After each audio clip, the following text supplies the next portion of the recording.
Petróleo e sobrevivência, apoteótica civilização dos hidratos de carbono, Dr. José Walter Bautista Vidal. Nada se move ou se transforma na natureza sem a participação de energia. Nenhuma atividade humana é possível sem a participação de energia, quer seja no campo econômico ou em qualquer outro campo, e até na própria vida. O mundo está no fim de uma era, que é a era dos combustíveis fósseis, que durou 200 anos e que praticamente conduziu todo o mundo, né? Os combustíveis fósseis, como os senhores sabem, têm como origem a energia solar, passando pelos hidratos de carbono e finalmente, ao longo de 400, 600 milhões de anos, se formam os combustíveis fósseis, né? E as nações hegemônicas, todas elas situadas em regiões temperadas e frias do planeta, do hemisfério norte, são muito pobres de energia, porque sendo o Sol a grande fonte primária de energia, eles não têm Sol. E com isto, eles partiram para o uso dos combustíveis fósseis, né? Em geral fora do seu território, ocupando territórios de outros países, e com isso marcaram a história da humanidade nos últimos 200 anos. Mas como os combustíveis fósseis são não renováveis, eles terminam. Na realidade, eles impuseram ao mundo um modelo suicida, porque ao acabar esses combustíveis fósseis, e como a energia é o grande motor do mundo, né? O primeiro princípio da termodinâmica diz claramente, e os princípios da termodinâmica são os pilares de todas as ciências naturais, que nada se move ou se transforma no universo sem energia. Se não ingerimos diariamente algumas calorias, perecemos em poucas semanas. Não existem indústrias, agricultura, transportes, comunicações, construções, enfim, nenhuma atividade é possível sem a participação de energia. A própria matéria é energia concentrada. Pode-se recontar com mais precisão e inteligência a história de todas as civilizações, analisando as formas de energia que fundamentaram suas origens e evolução. O bem-estar dos povos e as fontes de poder dependem da disponibilidade de formas energéticas de sua abundância, perenidade e facilidade de uso, ou seja, do domínio das tecnologias que permitem, em benefício do homem, utilizar as formas energéticas primárias que sempre se encontraram na natureza. A energia não se cria, nem se destrói, apenas se transforma. Quem tem energia pode existir, crescer, desenvolver-se, fazer história e viver. Quem não tem energia fica dependente, vulnerável. E pode desaparecer, exaurir-se. Quem controla a energia tem poder, não basta ter, tem que controlar, ser o dono. A Arábia Saudita tem muito petróleo em seu território, mas não é dona dele. Os donos são as grandes corporações de petróleo norte-americanas garantidas pelas forças militares dos Estados Unidos da América, que têm o poder nuclear. Lamentavelmente, os tecnocratas e os políticos que dirigem com prepotência o país ignoram tudo sobre energia, que é a base de tudo. Eles só cuidam do controle dos números e do papel pintado, mesmo que falsos, para proteger os poderosos desta terra e do exterior. Mas então são esses absurdos. Então deixa-se de fazer um programa que teria uma rentabilidade estúpida. Eu nem comentei até agora aquela questão de que se aquele nosso projeto fosse implementado, de substituir toda a produção aqui de energia líquida, né,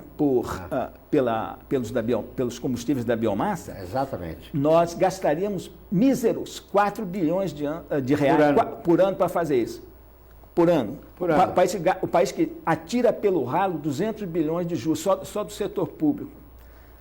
E veja bem, então, e com ganhos econômicos fabulosos, né? Ao final dos 10 anos, o Brasil estaria economizando, só no preço dos combustíveis, estaria economizando uma coisa assim da ordem de quase 100 bilhões de reais por ano. Eles não têm qualquer compromisso com o povo e com a nação. Somente cuidam de seus bolsos e da cobiça ilimitada. nem se preocupam com a tragédia que causam, devastando a maior parte de seus compatriotas. Para eles não existem a pátria, por isso não reconhecem o nosso povo como compatriotas. Os segundos estão aqui para explorar o máximo, para resolver o bem-estar de outros povos e o poderio de suas nações às custas da nossa miséria, do nosso desespero. E tudo isso porque o Brasil não tem à frente de seu governo e na classe política homens dignos e de coragem que se deem a respeitar e respeitem o povo a quem deveriam servir. Falta-lhes dignidade, coragem e competência. São servis com os poderosos, insaciáveis para seu próprio benefício e prepotentes para com o povo. Os países, hoje hegemônicos, todos situados em regiões temperadas e frias do hemisfério norte, devido à extrema pobreza em fontes energéticas permanentes, procuraram o caminho de sua viabilidade por meio de fontes fósseis, ou seja, fontes não renováveis, inicialmente o carvão mineral e depois o petróleo. A influência desses países sobre o restante do mundo levou os demais países, mesmo situados em regiões tropicais, a adotar na atualidade a mesma forma energética fóssil, ou seja, o petróleo combustível mundialmente extensivo e intensivo. Isso aqui dá para conversar muito, dá né? Porque conversar muito, o que está acontecendo contra o Brasil é uma coisa criminosa, né? É criminosa. O Brasil é o único país que tem condições de resolver os dois grandes colapsos da humanidade, que é o fim da era do petróleo, né? Vai faltar energia, e o problema ecológico do efeito estufa, que está mudando climas, provocando catástrofes enormes. O Brasil tem na sua mão a solução desses dois problemas mundiais e não faz nada! Não faz nada! E parece que nós somos um povo, uma raça inferior, que não temos capacidade de promover aquilo que é a nossa vocação natural, de dar trabalho a todos os brasileiros, de pagarmos essas malditas dívidas todas, ficarmos um país soberano, independente e darmos o exemplo para o mundo como um povo, quer dizer, que conhece o assunto, e o brasileiro conhece, pode superar toda a situação de miséria que nós estamos vivendo. E mais importante parte da estrutura produtiva e da vida do país está baseada em duas formas energéticas: o petróleo e hidroeletricidade. Uma fonte de energia limpa e renovável. Um laboratório a céu aberto. Com uma tecnologia inédita.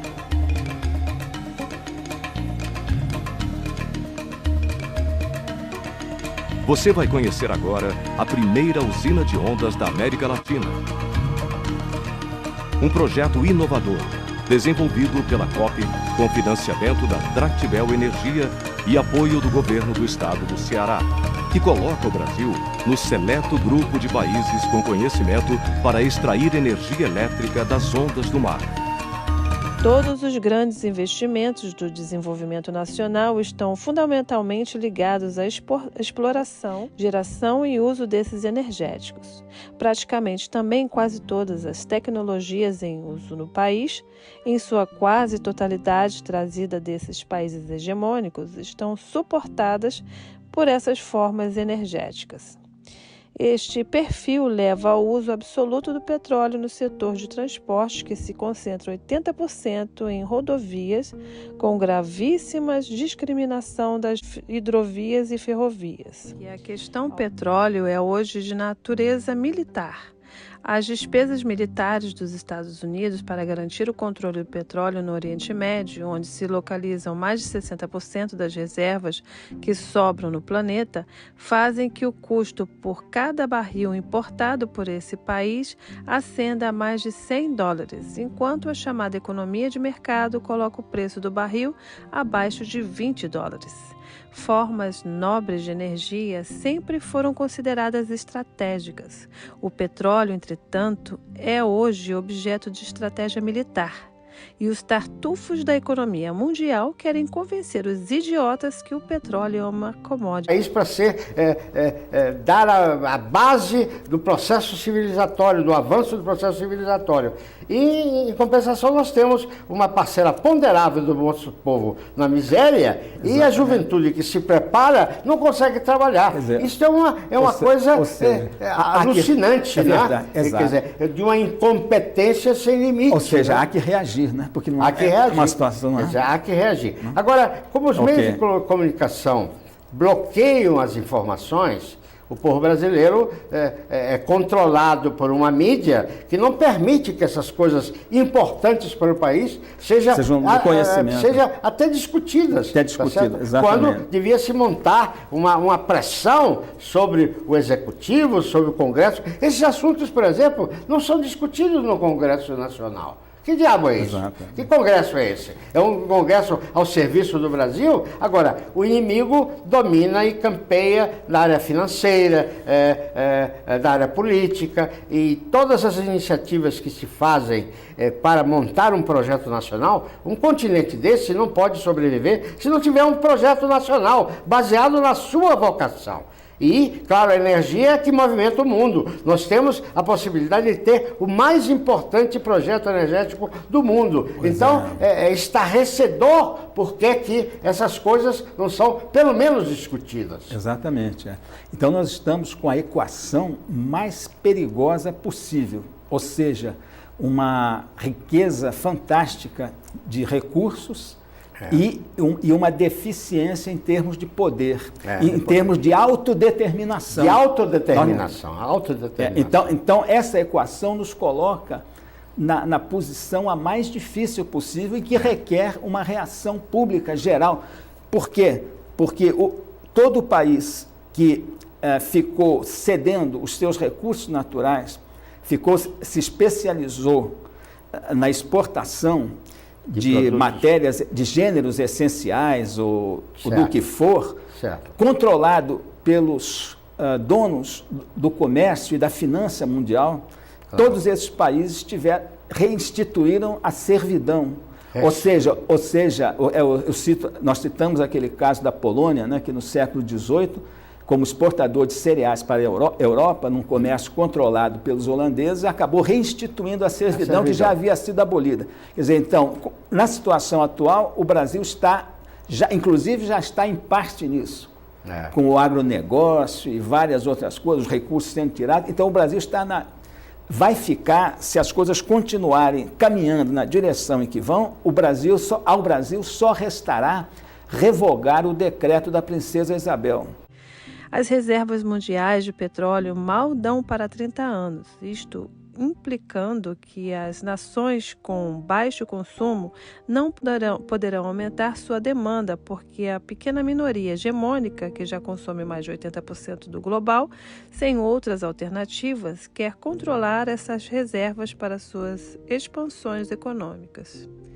Podemos assim avaliar o que essas potências, em sua habitual eloquência, poderão fazer com as nações que mais necessitam elevar o nível do bem-estar dos seus povos pelo uso de suas próprias reservas de petróleo.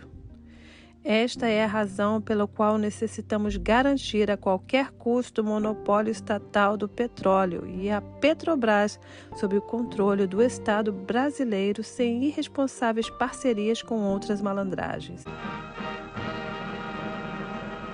O presidente Getúlio Vargas assina importante mensagem ao Congresso Nacional relativa à industrialização do petróleo brasileiro com capitais do país. Este ato marca o início de uma nova fase na emancipação da economia do Brasil. A assinatura da mensagem, realizada na sala de despachos do Palácio do Catete, é solene, estando presentes todos os ministros de Estado, o prefeito do Distrito Federal, os chefes do Gabinete Civil e Militar da Presidência da República e ainda representantes da imprensa e do rádio. O monopólio estatal é a nossa grande arma nesta questão que implica a sobrevivência para a nação brasileira.